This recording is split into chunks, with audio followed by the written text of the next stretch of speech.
গণ আন্দোলন গড়ে তোলার মাধ্যমে শেখ হাসিনা সরকারের পতন ঘটানোর ক্ষেত্রে মুখ্য ভূমিকা পালন করেছে শিক্ষার্থীদের সংগঠন বৈষম্য বিরোধী ছাত্র আন্দোলন। কিন্তু সরকার পতনের পর সংগঠনটির নেতাকর্মীদের মধ্যে মতবিরোধ স্পষ্ট হয়ে উঠেছে। সম্প্রতি শিক্ষার্থীদের মাঝে সমন্বয়কদের গ্রহণযোগ্যতা নিয়ে প্রশ্ন উঠেছে। বলা হচ্ছে, সমন্বয়কদের উপর সাধারণ শিক্ষার্থীরা আর আস্থা রাখতে পারছেন না। রাজধানীতে গত কয়েকদিন ধরে ডক্টর মাহবুবুর রহমান মোল্লা কলেজের শিক্ষার্থীদের সঙ্গে ন্যাশনাল মেডিকেল কলেজ ও সরকারি সোহরাওয়ার্দী কলেজের শিক্ষার্থীদের দফায় দফায় হামলা এবং পাল্টা হামলার ঘটনা ঘটেছে। এতে রীতিমতো রণক্ষেত্রে পরিণত হয় পুরান ঢাকা এবং যাত্রাবাড়ি ও ডেমরা এলাকা।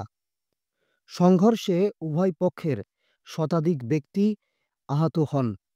পরিস্থিতি নিয়ন্ত্রণে মোতায়েন করা হয় সেনা ও বিজিবি। এ ঘটনার এক সপ্তাহ আগে ঢাকা কলেজের সঙ্গে সিটি কলেজের শিক্ষার্থীদের দফায় দফায় হামলা ও সংঘর্ষের ঘটনা ঘটে। সেই পরিস্থিতি নিয়ন্ত্রণেও মাঠে নামে সেনাবাহিনী। এসব বৈরী পরিস্থিতিতে বৈষম্য বিরোধী ছাত্র আন্দোলনের সমন্বয়কদের দৃশ্যমান কোনো ভূমিকা লক্ষ্য করা যায়নি।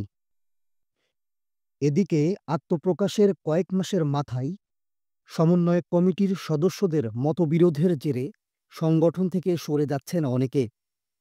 বৈষম্য বিরোধী ছাত্র আন্দোলনের সমন্বয়ক কমিটির ১.৫ শতাধিক সদস্যের মধ্যে কমপক্ষে ৩৭ জন গণমাধ্যমে ঘোষণা দিয়ে পদত্যাগ করেছেন।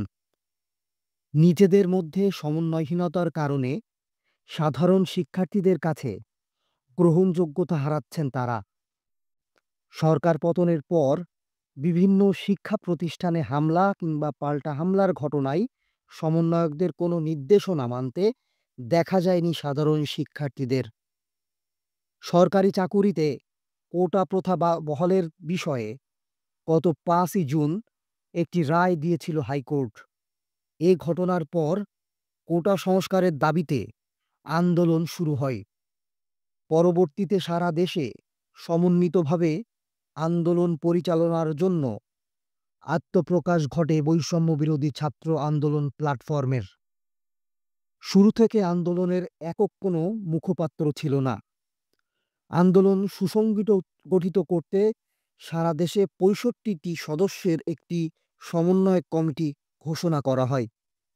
সরকার পরিবর্তনের পর পরিধি বাড়িয়ে গত ১৩ই আগস্ট ১৫৮ সদস্যের নতুন সমন্বয়ক কমিটি ঘোষণা করা হয়।